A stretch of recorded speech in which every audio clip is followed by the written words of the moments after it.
Gracias por acompañarnos de nuevo en esta semana de, pues ya, agosto, primera semana de agosto. La guerra del agua es el tema de hoy. Gracias al ingeniero José Enríquez y al doctor Fernando Sandoval por estar este lunes nuevamente aquí en el programa. La guerra del agua pareciera que retoma nuevamente agenda política, ¿no? Con el tema de don Andrés Valles. Pero ¿quién inicia con la propuesta del programa? Fernando. Sí, sí, miren, para don Andrés Valles, pues la mejor de las suertes.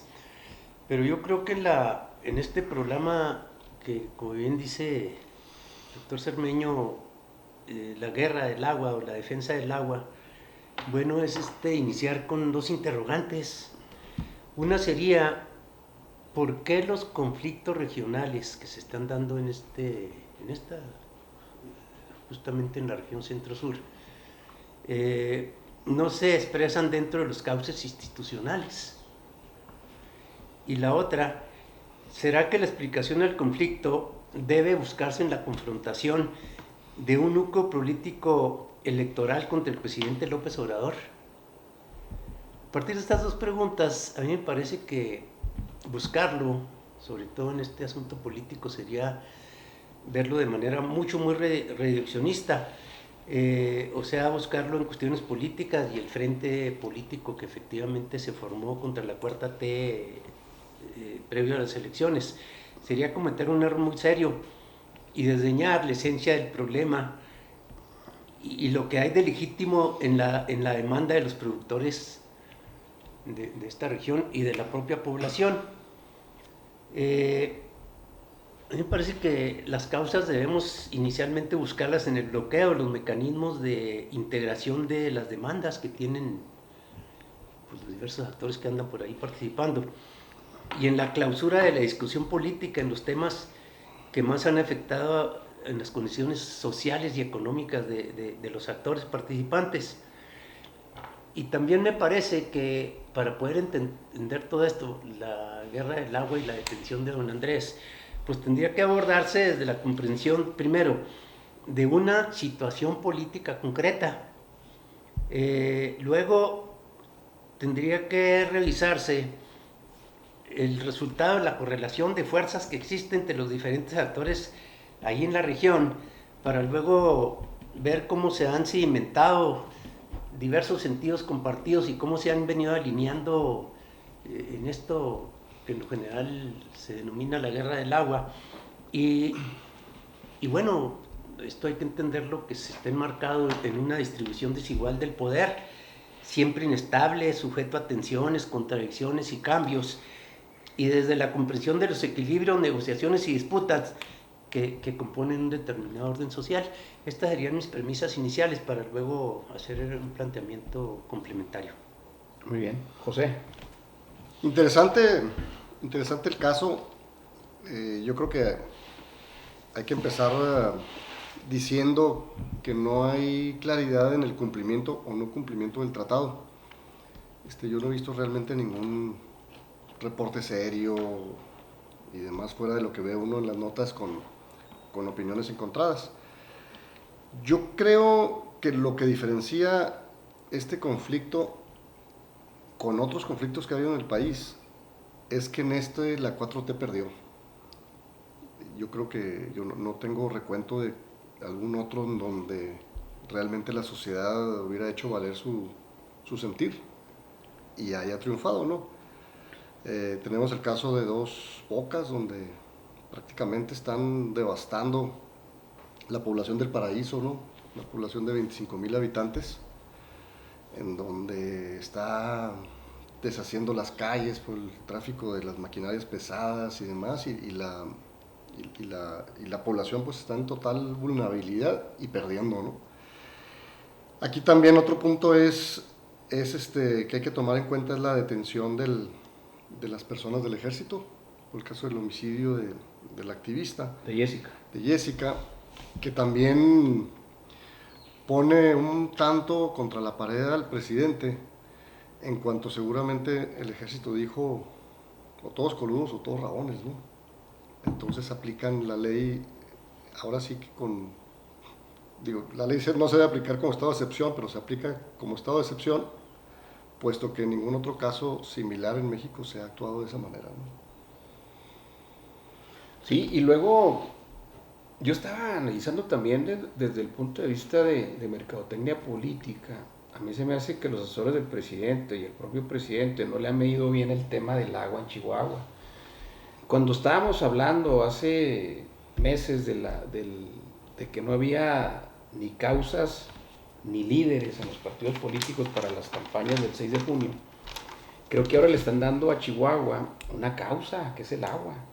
Y los chihuahuenses en esa causa sí nos vamos a unir. Estamos unidos ya, ¿no? Ahorita se siente mucho en la región centro-sur del estado, pero creo que no le han medido bien, no le han medido bien los asesores del presidente, y creo que es una causa que va a fortalecer esa alianza PAN-PRI-PRD, que es temporal hasta el 24, pero que se va a potenciar, ¿verdad? Y luego lo que decía José, yo no veo ningún trabajo profundo en relación a cómo solucionar el problema del tratado, que sería pues es otra causa, o la causa de la causa, ¿no?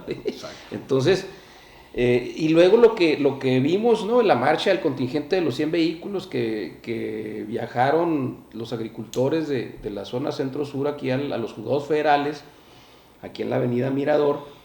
Y luego la reaparición del licenciado Baeza, del exgobernador Fernando Baeza, con un posicionamiento muy claro. O sea, está pidiendo que se descongelen las cuentas de Salvador Alcántara, porque inclusive él es compañero, bueno, era compañero maestro en la universidad, inclusive su jubilación, el recurso que se le da por la jubilación, ahí le llega y está congelada esa cuenta, ¿no? Que se me hace un absurdo. Y también el licenciado Baeza posiciona el tema de que debería de pagársele un seguro a la familia de Jessica, ¿no? Por el tema de su muerte, pues en ese enfrentamiento que hubo. Yo ahí dejaría mi participación. Adelante, Fernando. Sí, yo subrayaría mi premisa inicial y sostengo que ver el asunto de la guerra del agua estrictamente desde la visión política es una visión reduccionista, y habría que ver otros factores que de alguna manera los plantean los compañeros. Uno sería la desesperación ante la sequía, desesperación justificada porque, bueno, la necesidad del riego y todo este asunto de la extracción del agua de las presas pues puso el conflicto en otra dimensión. Luego la enorme presión del gobierno de Estados Unidos, sí hubo presión para el pago del agua. Creo que otro factor importante que hay que considerar es la falta de información suficiente y confiable sobre el avance del pago, de ese pago y el destino del líquido. Bueno, faltó información. Luego la llegada de la Guardia Nacional a resguardar las presas exacerbó definitivamente los ánimos. Y cuando todavía no estaba plenamente justificada la Guardia Nacional como institución. Y luego otro factor es la falta de operación política. Uh-huh. El que entonces era presidente o director del bienestar, pues andaba en pre-campaña y no motivó la existencia de un diálogo fructífero en que se confrontaran datos y se construyeran acuerdos. Entonces el resultado fue un resultado de suma cero y no se avanzó en la situación del conflicto, pero creo que es necesario hacer algunas aclaraciones básicas para poder ver la esencia a la que yo llamaba. Primero, los productores no rehusan pagar el agua, pero demandan que se den datos claros e inequívocos. Segundo, también se dice que hay una gran concentración del agua en los distritos 05, 09, 13 y habría que investigar a fondo la venta de derechos del agua que se propició desde Salinas de Gortari. Creo que se debe investigar a fondo. Y tercero, aceptar que sí hay huachicol de agua y todo el mundo sabe en qué tomas directas, en qué los apreciamientos ilegales en presas, canales y en el caudal mismo del río. Todo el mundo sabe eso. Cualquier campesino, entonces pues eso tiene que investigarse. Entonces termino yo con una propuesta. A mi juicio tiene que integrarse información y construir consensos en donde participen los representantes, pero no solamente los grandes nogaleros, sino también los dueños de 3 hectáreas e incluso los braceros que traen expuestos al coronavirus y expuestos y que son miles y que los traen en condiciones pues muy malas, ¿no? Tienen que entregarse esa información, pero considerar a todos los actores y creo que tienen que reordenarse los distritos de riego, su administración de cultivos prioritarios, las formas de control y auditoría del uso del agua y de los recursos allá asociados, y investigar de una vez y definitivamente el problema de los pozos ilegales. Ahí se van chorros y chorros de agua, ¿no? Que se haga una investigación profunda y claro, tomar en cuenta los derechos de la población donde nace el agua de los ríos, porque los tarumaras y los pimas y los guarujíos y la gente aquí los tenemos en las ciudades. Entonces quiere decir que vivimos en una sociedad de agricultores extraordinariamente pobres y otras acá de extraordinariamente ricos. José. Yo creo que parte del problema es el hecho que el agua es un elemento tan simple que no se le da la seriedad, ¿no? El agua debería de ser uno de los elementos fundamentales en la agenda de seguridad nacional. No podemos quitar el hecho de que el agua ha cobrado vidas en el estado de Chihuahua. Tenemos el tema de Jessica, tenemos el tema también de las muertes que ha habido allá en la zona norponiente del estado, ¿no? Con el conflicto de los pozos, que también ha cobrado ya vidas, ¿no? En el caso específico de este conflicto del agua en la zona del sistema de riego número 5, pues aquí se optó por un mal pleito, en vez de un buen pleito en vez de un mal arreglo. Y ya el problema está muy grave porque ya a la hora de judicializar, inclusive ya del juez de decretar el inicio del juicio, pues ya no hay, ya es difícilmente cómo se va a resolver eso, ¿verdad? Necesitaría un perdón presidencial, ¿verdad? Lo cual tendría un costo político para López Obrador tremendo. En el caso también de los del ejército, yo no sé cómo van a salvar su situación, ¿verdad? Ante un abuso y también ya un tema que ya está judicializado, ¿no? También por otro lado, este asunto va a obligar a los políticos a tomar partido.